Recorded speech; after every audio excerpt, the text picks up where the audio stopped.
आप लोग सेम ही स्कूल में जाते हो, सेम ही टीचर के थ्रू पढ़ते हो, टाइम टेबल भी बनाते हो, शेड्यूल भी बनाते हो, लेकिन एक एवरेज स्टूडेंट ये सब कुछ कर तो लेता है लेकिन उसको कभी एग्जीक्यूट नहीं करता। वहीं एक टॉपर स्टूडेंट सबसे ज़्यादा फोकस करता है एग्जीक्यूशन पर। वो जो भी चीज़ें प्लान करता है एक सही टाइम पर उसको एग्जीक्यूट भी करता है। प्रभु बस इलेक्ट्रॉनिक संभालने में नारियल फोड़ूंगा। You only have 5 minutes left to go for the examination. आप फिजिक्स बचा लेना।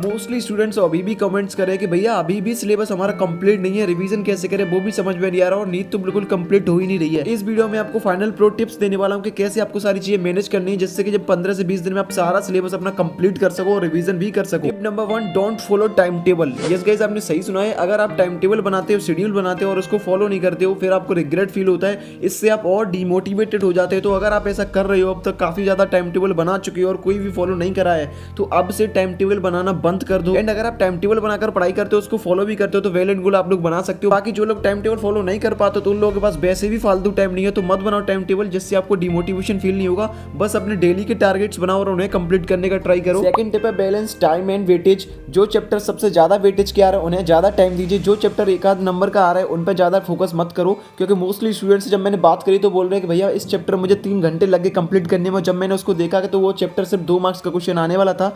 तो अपने जो भी पर्टिकुलर सब्जेक्ट है उसमें ध्यान रखो कि हर चैप्टर कितने मार्क्स का आने वाला है, उसको उसी के अकॉर्डिंग उसका टाइम दो। अगर रिवीजन कर लिया तो फालतू मुझ पर दोबारा मत जाओ। थर्ड पॉइंट है एलिमिनेट बुक्स एंड रिसोर्सेज। अब इस पॉइंट ऑफ टाइम पर आपके पास जो भी एक्स्ट्रा बुक्स है, रिसोर्सेज है, पीडीएफ है, उन सबको एलिमिनेट कर दो। इस टाइम खुद की नोट्स जो आपने बनाए हो तो उनसे पढ़ो, वेल एंड गुड। या फिर जो एनसीईआरटीज हैं आपके पास उन्हीं से रिवीजन की लेयर लगाओ। अगर कोई नई बुक या नई पब्लिशर की तरफ जाओगे, आप क्वेश्चन बैंक वगैरह पढ़ोगे तो बहुत ज्यादा टिपिकल हो सकता है। इसीलिए जिन बुक से आप अभी तक पढ़ते आए हो उन्हीं से पढ़ो। आपके पास नोट्स है तो वेल एंड गुड, उनसे पढ़ लो। एंड पीवाईक्यूज और सैंपल पेपर पर भी फोकस करो, कोई न्यू बुक की तरफ मत जाना। वो टिप है बैलेंस योर रीडिंग टाइम। सबसे पहले देखो कि जिन चैप्टर्स को आप कर रहे हो वो इजी लगते हैं आपको, आप उन्हें पूरा आता है। आप जब सैंपल पेपर सॉल्व करते हो तो इसके क्वेश्चंस आप सॉल्व कर पा रहे हो तो उन चैप्टर्स में आप कम टाइम दे सकते हो, उनके पीवाईक्यूज कम सॉल्व कर सकते हो। एंड जिन चैप्टर्स में आपको लग रहा है कि ये ज्यादा हार्ड है तो उनके पीवाईक्यूज पे अच्छे से ध्यान दो, उनकी वेटेज उनके सामने मार्क कर लो कि इनमें से 4 नंबर का एक लॉन्ग क्वेश्चन आने वाला है तो उन पे अच्छे से ध्यान देना है। अगर एनसीईआरटी में तुम्हें हार्ड लग रहे हैं तो पीवाईक्यूज ज्यादा कर लो। फिफ्थ टिप है अवॉइड अनवांटेड पोर्शन। सबसे पहले पीवाईक्यूज उठाओ, पर्टिकुलर सब्जेक्ट के देखो कि उसमें से कितने क्वेश्चन इस चैप्टर में पूछ रहा है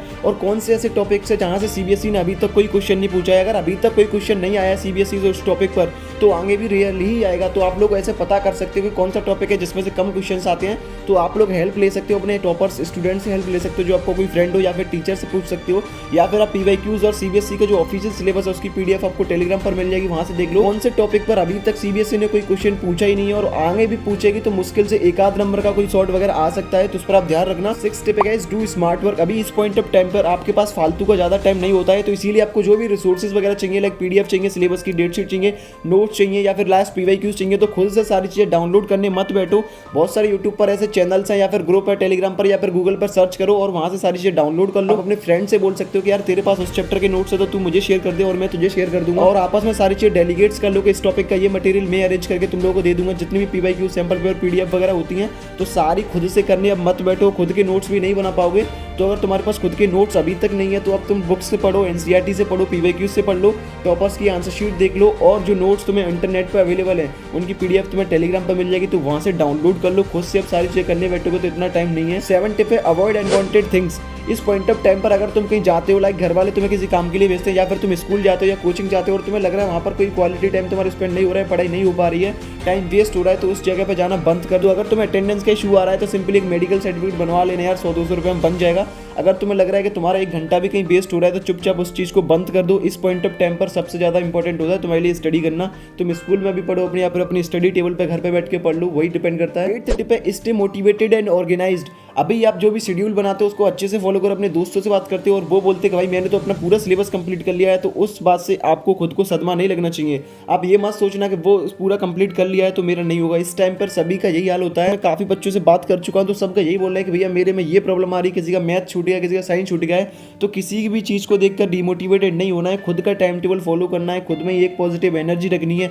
जो भी चीज़ हम फॉलो करते आ रहे हैं, जो भी रिदम हमारा पढ़ाई का पैटर्न बना हुआ है उसको हमें तोड़ना नहीं है। मोटिवेटेड, ऑर्गेनाइज, गाइस डिसिप्लिन हमें रहना ही रहना है। नेक्स्ट स्टेप है गाइस टिक टॉपिक्स। अब तुम जितने भी टॉपिक्स या फिर चैप्टर्स को पढ़ रहे हो उन पर टिक कर लो कि मैंने इतनी बार इनको पढ़ लिया है, इन पे इतनी बार रिवीजन लग गया है। फिर उनमें तुम ध्यान रहेगा कि मैंने इतनी बार इनको कर लिया है, तो जो अभी तक नहीं पढ़ा है, जिन पर कम टिक आ रहे हैं, उनको हमें और ज्यादा बार करना है। नेक्स्ट स्टेप है टीम वर्क। तुम लोग इस टाइम टीम वर्क कर सकते हो। अगर आसपास तुम्हारे 4-5 दोस्त है तो उन्हें बुलाकर तुम घर पे पढ़ सकते हो, या फिर एक दूसरे घर पे जा सकते हो, या फिर तुम्हें सुबह उठने में प्रॉब्लम हो रही है तो एक दूसरे को तुम कॉल करके भी उठा सकते हो। टीम वर्क काफी इंपॉर्टेंट होता है और काफी बेनिफिशियल हो सकता है अगर तुम्हारे अच्छे दोस्त हैं। और अगर तुम्हें लग रहा है कि टीम वर्क तुम्हारे लिए काम नहीं करेगा तो डोंट वरी, तुम्हें अच्छे से पढ़ना है तो तुम खुद से भी पढ़ सकते हो। लेकिन अगर तुम्हें लग रहा है कि यार मुझे अकेले पढ़ते टाइम नींद आती है, या मैं बोर हो जाता हूँ, या फिर मुझे कुछ समझ नहीं आता, या फिर मेरे बहुत सारे डाउट्स होते हैं तो पूछने के लिए कोई नहीं होता है, तो एक अच्छा सा स्टूडेंट तुम्हारी क्लास में जरूर होगा, टॉपर्स वगैरह तुम उसको बोलते हो, तो तुम उससे हेल्प ले सकते हो। भाई मुझे थोड़ा सा तुम्हारा टाइम चाहिए कि मैं तुम्हारे पास आकर पढ़ सकता हूँ। अदरवाइज कोई भी नियरेस्ट लाइब्रेरी तुम ज्वाइन कर सकते हो, वहाँ पर कोई बोर नहीं होता है, आपस में देखते हुए हमें पढ़ने का ही मन करता है। तो नेक्स्ट स्टेप है फ्रेंडली एनवायरमेंट। अपनी स्टडी टेबल पर फालतू ज्यादा बुक्स मत रखो, फालतू चीजें मत रखो, मोबाइल फोन मत रखो, अगर जरूरत नहीं है लैपटॉप भी मत रखो।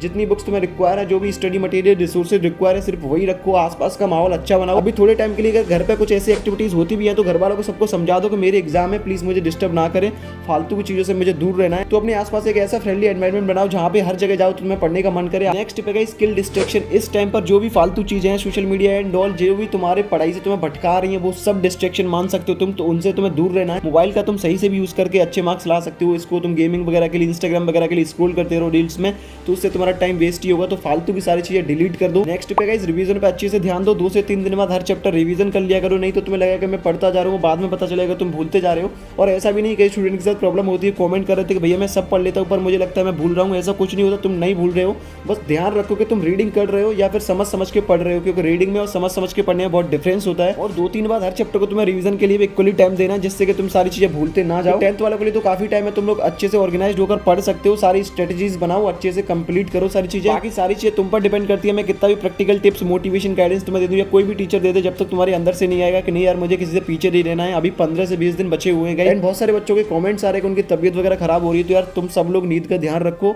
6 से 7 घंटे की प्रॉपर नींद लो और फालतू टाइम जहां भी जा रहा है उसको रिड्यूस करके पढ़ाई पर फोकस करो। स्ट्रेस बिल्कुल नहीं लेना है। तो सबके लिए एग्जामिनेशन सेम होने वाली है, चेकिंग भी सेम तरीके से होगी। अब इस टाइम तुम्हें डिपेंड करता है तुम किस तरीके से टाइम टेबल बनाकर, शेड्यूल बनाकर पढ़ते हो, उसी से डिपेंड करेगा तुम्हारी अल्टीमेट मार्कशीट का रिजल्ट। बी ऑर्गेनाइज्ड एंड पढ़ने पर ध्यान दो। And sample paper, PYQs, notes and all सारा स्टडी मटेरियल तुम्हें पीडीएफ की फॉर्मेट टेलीग्राम पर मिल जाएगा, तो तुम लोग वहां पर जाके देख सकते हो। और बाकी प्रैक्टिस पेपर कैसे सॉल्व करे तो लेफ्ट वाली वीडियो पर क्लिक कर दो। बाकी मिलते किसी और वीडियो में, जाओ पढ़ लो। Bye bye.